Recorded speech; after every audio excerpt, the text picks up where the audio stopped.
Right. పిఠాపురంలో పవన్ కళ్యాణ్ పర్యటన సందర్భంగా వాకతిప్ప గ్రామంలో పవన్ కళ్యాణ్ కాన్వాయ్ వద్దకు వృద్ధురాలు వచ్చారు. వృద్ధురాలని చూడగానే డిప్యూటీ సీఎం పవన్ కళ్యాణ్ ఆగారు. వాటర్ ట్యాంక్ ను పవన్ కళ్యాణ్ పరిశీలించారు. స్థానికులు తమ సమస్యలను పవన్ కళ్యాణ్ దృష్టికి తీసుకొచ్చారు. కొత్తపల్లి గ్రామంలో నీటి సమస్యను పరిశీలించారు. తక్షణమే చర్యలు తీసుకుంటానని డిప్యూటీ సీఎం పవన్ కళ్యాణ్ హామీ ఇచ్చారు.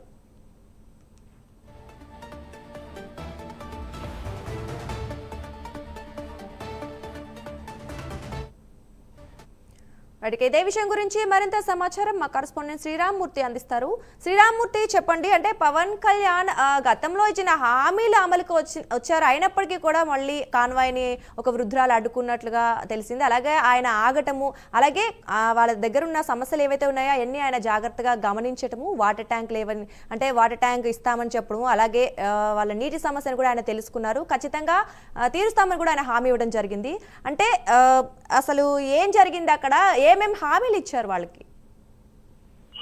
దుర్గా, ఇప్పుడు ఏదైతే అదే కొత్తపల్లి కొత్తపల్లి నుంచి తిరిగి పవన్ కళ్యాణ్ బయలుదేరినప్పుడు వాకతిప్ప గ్రామం దగ్గర కొంతమంది మహిళలు కాన్వాయ్ ని అడ్డుకున్నారు. అక్కడ ఉత్తరాలు పవన్ కళ్యాణ్ కాన్వాయ్కి అడ్డు రాగానే పవన్ కళ్యాణ్ కాన్వాయ్ ఆపి ఆమెను పిలిచి ఏంటని అడిగారు. అయితే ఇలాగా తమకి మంచినీటి సమస్య ఉంది, ట్యాంక్ సరిగ్గా పనిచేయట్లేదని చెప్పి చెప్పడం జరిగింది. దీంతో వెంటనే పవన్ కళ్యాణ్ స్పందించి దిగెళ్ళి ఆయన ఆ వీధిలో కూడా పర్యటించి చూసిన తర్వాత వాళ్ళ సమస్య కూడా అడిగి తెలుసుకున్నారు. అంటే వాటర్ ట్యాంకు ఆ గ్రామానికి సరిపోవటం లేదు, నీరు సరిగ్గా రావటం లేదు అనేది వాళ్ళు విజ్ఞప్తి చేశారు. దానికి తను వెంటనే చర్యలు తీసుకుంటానని చెప్పి వెంటనే అక్కడ ఉన్న అధికారులకు కూడా ఆదేశాలు జారీ చేశారు. ఎందుకంటే గత పౌరం నుంచి ఉన్న వాటర్ ట్యాంకు ఊరు పెరిగిన ఆ అవసరాలకి సరిపడా నీరు రావట్లేదు అనేది అక్కడ మహిళల ఆవేదన అక్కడ చెప్పారు. ఆ ఆవేదన కూడా పవన్ కళ్యాణ్ విన్న తర్వాత వెంటనే సమస్య పరిష్కారానికి చర్యలు తీసుకోవాలని ఆ దగ్గరే ఉన్న అధికారులను ఆదేశించారు. అయితే ఇలాగా చూసినట్లయితే కొన్ని చోట్ల పవన్ కళ్యాణ్కి కొన్ని సమస్యలు చెప్పుకోవడానికి రోడ్లు పొడవునా కూడా కొంతమంది బారులు తీరి నిలబడ్డారు, కొంతమంది ఆయన్ని చూసేందుకు నిలబడ్డారు, కొంతమంది సమస్యలను చెప్పుకోవడానికి నిలబడ్డారు. అయితే పవన్ కళ్యాణ్ కి సంబంధించి ఒక దివ్యాంగురాలు కూడా తనకి ఉపాధి అవకాశం కల్పించాలని ఒక దివ్యాంగురాలు కూడా పవన్ కళ్యాణ్ కలిసి కోరుకున్న పరిస్థితి ఉంది. పవన్ దివ్యాంగురాలతో కూడా పవన్ కళ్యాణ్ మాట్లాడారు. నేనున్నానంటూ కూడా ఆయనకి హామీ ఇచ్చి ఆమె విషయాన్ని ఏం చేయాలనేది చెప్పుకుని అధికారులు కూడా అక్కడ సూచనలు చేశారు. ఇలాగా అయితే ఆమె తనకి నివాస గృహంతో పాటు ఉపాధికి సంబంధించిన కొన్ని హామీ కూడా ఉపాధి అవకాశం కల్పించాలని కూడా ఆమె కోరారు. అందుకు కూడా పవన్ కళ్యాణ్ హామీ ఇచ్చారు. పవన్ కళ్యాణ్ ఆ తర్వాత ఇక్కడికి చేరుకుని కుట్టు మిషన్ కేంద్రాన్ని ప్రారంభించారు. అంతకుముందు వ్యవసాయ యంత్ర పరికరాలని రైతులకి అందించారు. ఇక్కడ పవర్ టిల్లర్లు తో పాటు రాష్ట్రంలోనే మొదటిసారిగా ఒక డ్రోన్ ని పంపిణీ కార్యక్రమాన్ని కూడా ఇక్కడ చేపట్టారు. అంటే పిఠాపురంలోనే రాష్ట్రంలో తొలిసారిగా అంటే రైతులు పిచికారీ చేసుకునేందుకు మందులు పంపిణీ, అంటే ఎరువులు కావచ్చు, పురుగు మందులు కావచ్చు, ఇతర రసాయనాలు ఏమైనా సరే పంటల మీద చల్లేందుకు డ్రోన్ ద్వారా చేసినట్లయితే అది కలిసి వస్తుంది. ఆదాయం కూడా అంటే పని కలిసి రావడమే కాకుండా డబ్బులు కూడా కలిసి వస్తాయని చెప్పేసి కూడా ఇక్కడ రైతులకి వ్యవసాయ అధికారులు వివరించిన పరిస్థితి ఉంది. ఇందుకు డ్రోన్లు నిర్వహణ కోసం ప్రత్యేకమైన శిక్షణ కూడా ఇచ్చారు.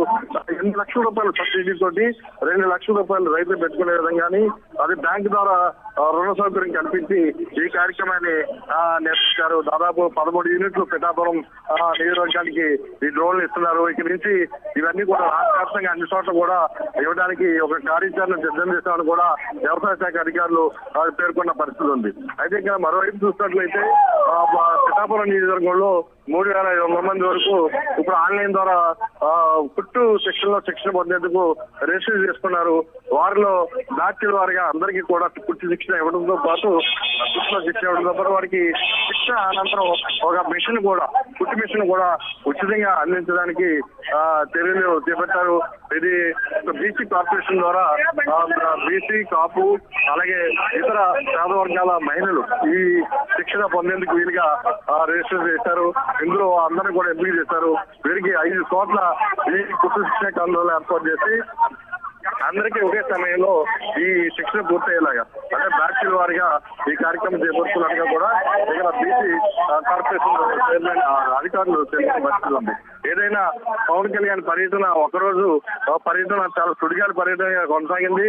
అయితే విశాఖలో నిన్న ఆయన ఏదైతే చంద్రమౌళి కాశ్మీర్ ఉగ్రవాదుల కాల్పుల్లో ప్రాణాలు కోల్పోయిన చంద్రమౌళి మృతదేహాన్ని సందర్శించి కుటుంబాన్ని పరామర్శించి నివాళులు అర్పించిన తర్వాత రాత్రికి విశాఖలోనే బస్ చేసిన పవన్ కళ్యాణ్ ఈ రోజు ఉదయం 10 గంటలకి విశాఖ నుంచి బయలుదేరి రాజమండ్రి ఎయిర్పోర్ట్ చేసిన అక్కడి నుంచి పిఠాపురం చేరుకున్నారు. అదే పిఠాపురం చేరుకునేసరికి 12:30 అంటే గంటలు కావస్తుంది. అయినప్పటికీ అప్పటి నుంచి ఈ సుడిగాలిగా ఈ పర్యటన కొనసాగుతున్నాయి. ప్రధానంగా అభివృద్ధి పనులు సంక్షేమ కార్యక్రమాలే ప్రధానంగా ధ్యేయంగా చేసుకుని ఈ కార్యక్రమాన్ని పెట్టుకున్నారు. అయితే ఇక్కడ ప్రజల నుంచి కూడా వినతులు నేరుగా స్వీకరించాలని చెప్పి ముందుగా ప్రజలతో ఇంటరాక్షన్ పెట్టుకున్నారు. అయితే టైం కుదరకపోవడంతో రచ్చబండ కార్యక్రమాన్ని రద్దు చేసుకున్నారు. ఆ తర్వాత కేవలం అయినప్పటికీ కూడా చాలా మంది తమ వినతులు సమస్యలు చెప్పుకోవడానికి పవన్ కళ్యాణ్ వద్దకు పెద్ద సంఖ్యలో వచ్చారు. అయితే వారి నుంచి అధికారులు ఈ ఫిర్యాదులు సేకరించారు. కొన్ని ఫిర్యాదులు నేరుగా పవన్ కళ్యాణ్ కలిసి ఇవ్వడానికి ఇక్కడ ప్రయత్నం చేసిన పరిస్థితి ఉంది. ఇప్పుడు ప్రస్తుతం అయితే పవన్ కళ్యాణ్ పిఠాపురంలోని సామాజిక ఆరోగ్య కేంద్రానికి 100 పడకల ఆసుపత్రిగా శంకుస్థాపన చేశారు. ఇప్పుడు ఈ కార్యక్రమం కొనసాగుతుంది. మరి కాసేపట్లో ఇక్కడి నుంచి బయలుదేరి మంగళగిరికి వెళ్తారు.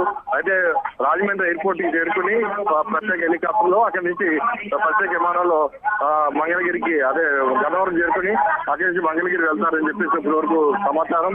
మరి కాసేపట్లో ఇక్కడ పవన్ కళ్యాణ్ పర్యటన ముగినుంది.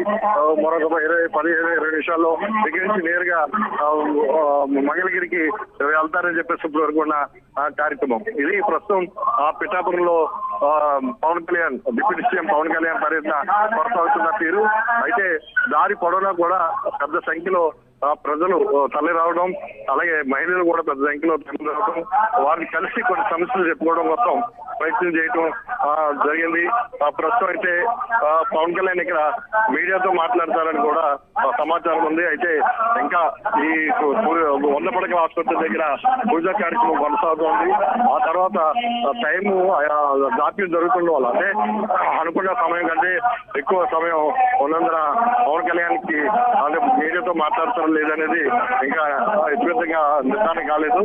ప్రస్తుతం అయితే పూజా కార్యక్రమం ఆసుపత్రిలో 100 పడకల ఆసుపత్రికి పూజా కార్యక్రమం అయితే కొనసాగుతూ ఉంది. దుర్గా. Thank you Sriramamurthy.